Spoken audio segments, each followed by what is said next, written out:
Okay guys, I've got all the glue taken off the screen. Everything is cleaned up and should be fingerprint free, lint free. We'll check it there. So every kit comes with a pouch that has the new film on it. Try to get this out. Of course, I'm going to. So each one has a remove one and remove two. So this says remove one sticky, which means this is the sticky side. It's got the adhesive that's going to stick to the glass. And on this side, there's a remove two. You'll pull this off last. So while doing this, try not to have fans and things on, because if dust gets on here or this, you're going to see it when you're working right now.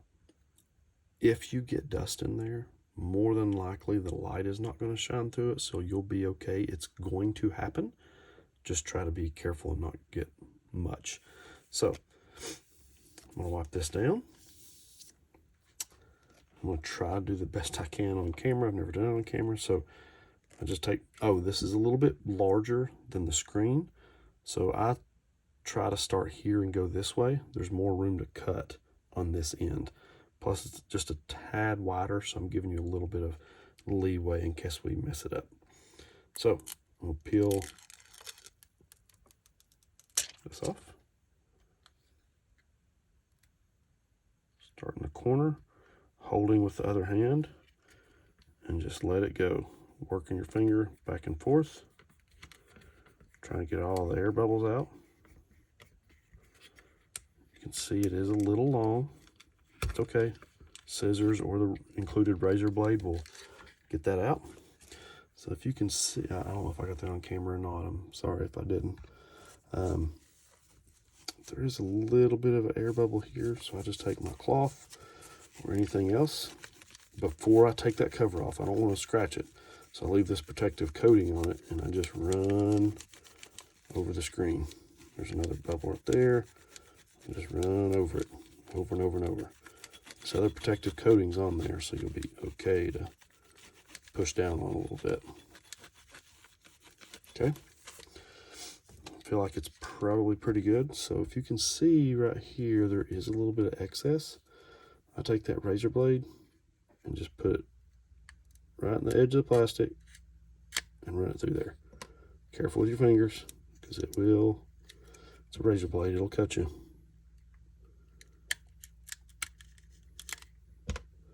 Okay, and just toss this away. Okay, so now run my finger over it a little bit more, make sure the adhesive's down.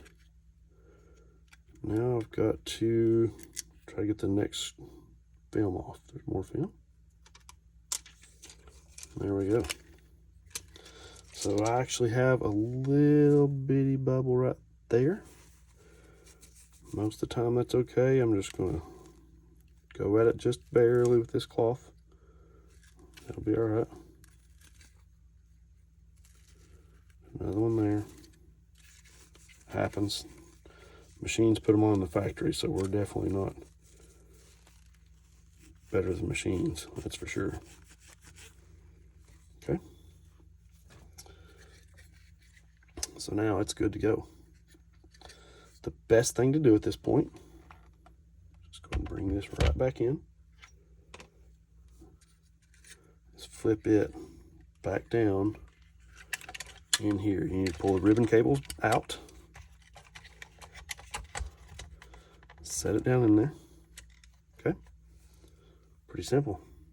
Now, I'm going to go ahead and put the ribbon cables back in. So during that process, these clips probably came out. So I can pull those up. Push the ribbon cable down in there. And you're just going to push in the sides. Same thing here. This is a little different ribbon cable. I don't know where it came from, but push down in, press down the sides. After you've done this, if your controls don't work, more than likely the ribbon cable is not set or not locked in. So we'll push that back down in there. Slide it back. Push the little corners in, okay? So I'm going to go ahead and put this 4th knob right up here. Keep that secured down, okay? Now I want to go ahead and put LED lights in. What I suggest is going ahead and securing that bottom one down, because sometimes the LEDs can be tough to put in, and if you've got that secured, it's going to make it easier and less chance to break. So hit these little middle pieces. That way that circuit board is solid, okay? Depending on which kit you get, depends on which lights may be in your kit. So here is some of the stock LEDs with new stock bulb housings with LEDs put in them, but I also have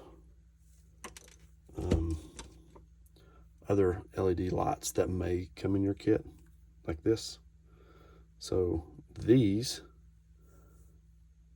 see if we can get that to focus, have a little Sharpie mark, black Sharpie mark. That's the negative side. So all lights are going to have that, just like these are going to have the black is the negative side, okay? I will send you a picture of the positive and negatives where they go. For now, I'm just going to put them in. So you will have 3 to 4 small, maybe 5, depending if you have a limited, small LED housings. We're going to put these 2 bottom ones, or these 2 in the bottom, because the bottom just doesn't need as much light as the tops. So put the negative down. Again, I'm going to send you a picture of positive and negative, but once I get all these in, I can show you. You can pause it to see where the negatives go. I just put it in there and twist it. I've touched every one of these and smashed the connections down, so they should go in pretty easy.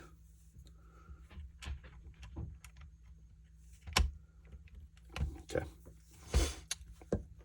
So same thing with these. The long ones go in the middle. This is a limited, so there's going to be 2 small ones right here. But the long bulbs, if your kit has long bulbs, goes in these 3 knobs. If it's all short ones, they light up just the same, okay? I'm going to skip past changing these bulbs. You guys should have that pretty well figured, or pretty easy. Again, the picture I send will explain it, and there's another one here. But what I'm going to do now is go ahead and install the 12-volt kit. So factory, the display lights are 6 volt. Since we flipped that screen, we want to make these brighter, okay? So each kit has LEDs wired for 12 volts. Inside is positive. The wired part is positive. So we're going to push that down, spin it, lock it in. Do the same with the other side.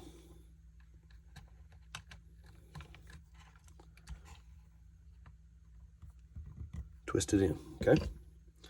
Now what I like to do is then take this and run it under this connection. See how it crisscrosses? This is going to help keep it secure in case these bulbs come loose. They shouldn't, but they could. So then this is connected, all these are set. I'm not going to cover all these up because I'm going to show you kind of how this works. Put this down, okay? Let's go back to this piece right here.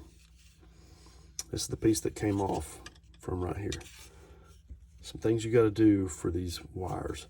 I take some pliers, grab this little lip, bend it over, and it just breaks off.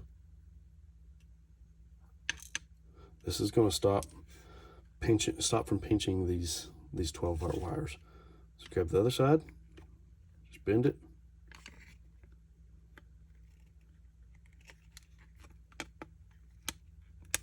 Just pops right off. Okay. I found it relieves some pressure. So you're just cutting a notch out here and cutting a notch out here so these power wires don't get messed up and take a chance of shorting out. Looks like I could go a little further there. Okay.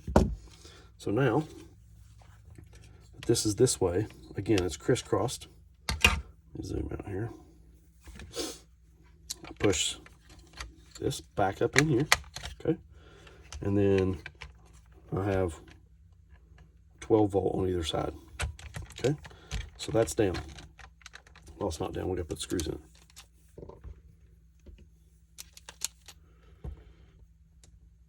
So I'll put 1 or 2 just to hold it for now.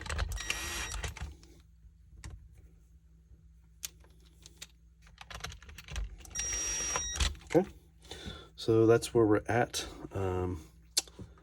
I don't know how long YouTube will let me post a video, so we're gonna keep going maybe and see if it works. So I'm gonna go ahead and change 1 or 2 of these out just for sheer time. I'm not gonna push it too long. Okay, those have fallen out. So now I'm gonna put the new LEDs in.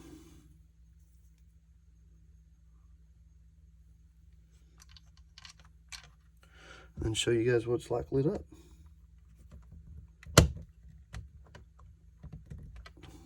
There's one.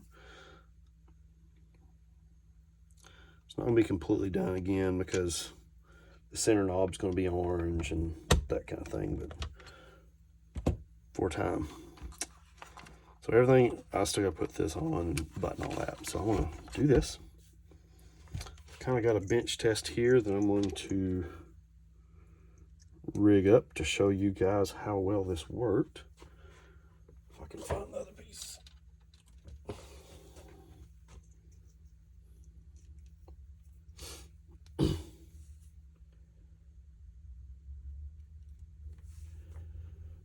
Okay, so I'm actually going to turn this off.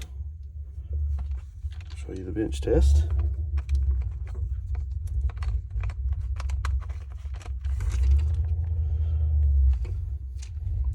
So there it is on. Does look like I need to mess with this LED down here. So you may have to mess with the LEDs a little bit.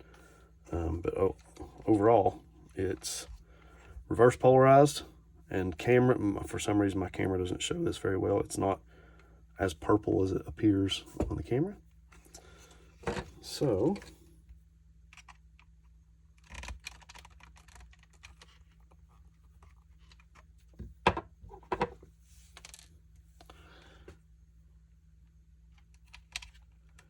there we go. Put this LED in just to show